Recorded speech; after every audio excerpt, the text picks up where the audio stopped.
Hello friends, today I am going to discuss the instrumental method of analysis. इसमें जो unit first है UV visible spectroscopy, इसका first topic मैं cover कर रही हूँ UV visible spectroscopy. Subtopic आज मैं डिस्कस करूँगी introduction and electronic transition. First we are going to discuss the ultraviolet visible spectroscopy which is also known as UV visible spectroscopy. तो UV spectroscopy क्या होता है, meaning समझ लेते हैं। क्या होता है इसमें, measure the amount of light, इसमें लाइट के अमाउंट को मेजर करते हैं दैट द सैंपल एब्जॉर्ब। कोई भी सैंपल है, आयन है, मॉलिक्यूल्स है, कितनी लाइट एब्जॉर्ब कर रहा है वो हम स्पेक्ट्रोस्कोपी से मेजर करेंगे। This is called the spectroscopy. Spectroscopy is the instrument measurement and interpretation of electromagnetic radiation. Electromagnetic radiation जो होते हैं इसमें एज अ रेडियो वेव्स हो गया, एक्सरे हो गया, गामा वेव्स हो गया, इलेक्ट्रोमैग्नेटिक रेडिएशन होती है। Absorbed or emitted when the molecules or items or ions of a sample moves from one energy state to another energy state। कोई भी आयंस, मॉलिक्यूल्स या सैंपल एक एनर्जी स्टेट से दूसरी एनर्जी स्टेट में जाता है तो कितनी लाइट एब्जॉर्ब हुई हम स्पेक्ट्रोस्कोपी से मेजर करते हैं। तो इसलिए बोल रहे measure the amount of light that the sample absorb. UV spectroscopy is a type of absorption spectroscopy in which the light of ultraviolet and visible region at 100 to 200 nanometer is absorbed by the molecule, which result in the excitation of the electron from the ground state to higher energy state। यहाँ पर जो ये पूरा दे रखा है आपका एक chart है, जैसे इसमें रेडिएशन है, वैल्यूज़ दे रखी है। टिपिकल वैल्यू क्या है, वेव नंबर क्या है, एब्जॉर्प्शन ऑफ एमिशन और रेडिएशन इन्वॉल्व क्या है। फर्स्ट आपका गामा रेज है जिसकी 10⁻⁻10 है टिपिकल वैल्यूज़ में। वेव नंबर आपका 10⁻6 है। एब्जॉर्प्शन 10⁻6 मतलब 6 जीरो लग जाएंगे इसके आगे, ठीक है। Absorption of emission of radiation involve होता है, न्यूक्लियर रिएक्शन होती है हमारे। एक्सरेज 10⁻8 हो गया। वेव नंबर 10⁻4 हो गया। Transition of the inner atomic electrons. Ultraviolet 10⁻5 हो गया। वेव नंबर की बात करें 10⁻1 हो गया। और transition of the outer atomic electron. इसमें अल्ट्रावायलेट का दूसरा जो है 4 × 10⁻5 2.5 होता है।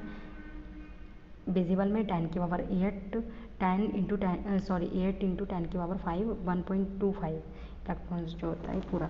इंफ्रारेड जो होता है 10⁻3 10⁻1 मॉलिकुलर वाइब्रेशन होता है। फार इंफ्रारेड 10⁻3 10⁻2 मॉलिकुलर रोटेशंस होता है। रोडार जो होता है 10⁻1 10⁻5 oscillation of the mobile of the free electron, जैसे इसे बोलते हैं लॉन्ग रेडियो वेव्स भी बोलते हैं। 10⁻5 10⁻9 इलेक्ट्रॉनिक ट्रांजिशन। नेक्स्ट जो टॉपिक है हमारा इलेक्ट्रॉनिक ट्रांजिशन क्या होता है। इलेक्ट्रॉनिक ट्रांजिशन हम पढ़ेंगे। यहाँ पर जो मैंने ऊपर बताया था कि ये जो है ना अल्ट्रावायलेट विजिबल स्पेक्ट्रोस्कोपी, अगर आप इसका प्रिंसिपल पूछेंगे तो ये principle based on the absorption. इसमें दो लॉ जो होते हैं फॉलो करते हैं, बियर्स लॉ, एक लैम्बर्ट्स लॉ। बियर्स लॉ क्या कहता है, the absorption of material sample is directly proportional to the thickness या पाथ लेंथ पर डिपेंड करता है। क्या होता है, directly proportional to the thickness. जबकि लैम्बर्ट्स लॉ कहता है द एब्जॉर्प्शन ऑफ सैंपल या absorption of material sample is directly proportional to the concentration. ये दो ही लॉ हैं जिन पर इसका प्रिंसिपल बेस्ड है, एब्जॉर्प्शन पर और ये दो लॉ पर। नेक्स्ट है आपका इलेक्ट्रॉनिक ट्रांजिशन। इलेक्ट्रॉनिक ट्रांजिशन क्या होता है, द एब्जॉर्प्शन ऑफ यूवी और visible radiation has a close similarity to the excitation of the outer electron. These are the three types of electronic transition that can be observed किए गए हैं। Transition requires होता है pi, sigma and non electrons. Transition requires होता है charge transfer electron से। Transition require हो सकता है डी एंड एफ इलेक्ट्रॉन से।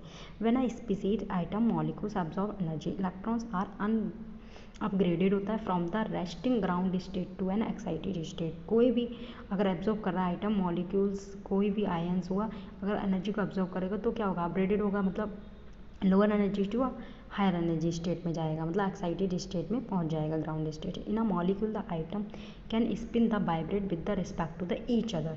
These vibration and spin also have the separate energy wavelength energy levels that can be observed as the starting packed on top of the each electronic level। absorbing species जो होता है item, molecules contain करता है pi, sigma and N electron, मतलब non bonding electron, non electron हो गया।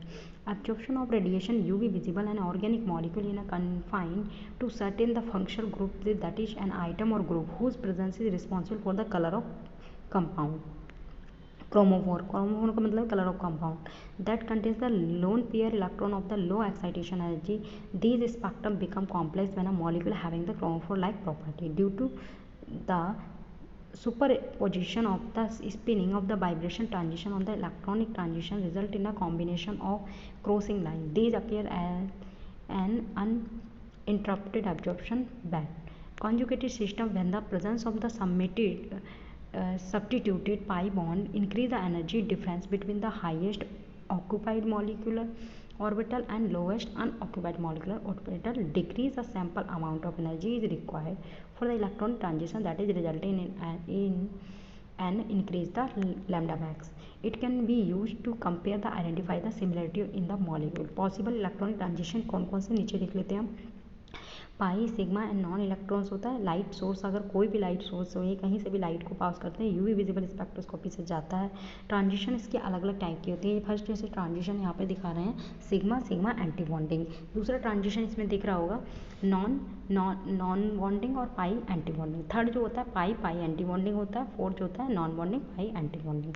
तो first जो हमारा दे रखा है पाई ट्रांजिशन. पाई ट्रांजिशन क्या होता है इसमें वेरी स्ट्रॉन्ग बॉन्ड होता है ठीक और एंटी बॉन्ड क्योंकि पाई एंटी बॉन्डिंग मतलब पाई एंटी बॉन्डिंग जो स्टार लगा है उसका मतलब है anti bonding.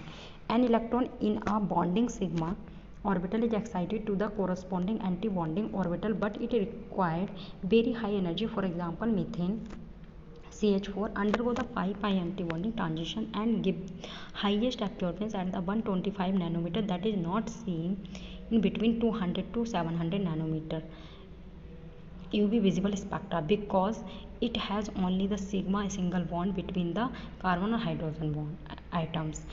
Non-bonding pi anti bonding transition में क्या होता है compounds containing the greatest possible number of hydrogen items with the unshared pair non bonding electron need the less energy to undergoes the non bonding sigma anti bonding transition than the sigma to sigma anti bonding transition. इसको कम energy की जरूरत होती है as compare to the sigma to sigma anti bonding transition में.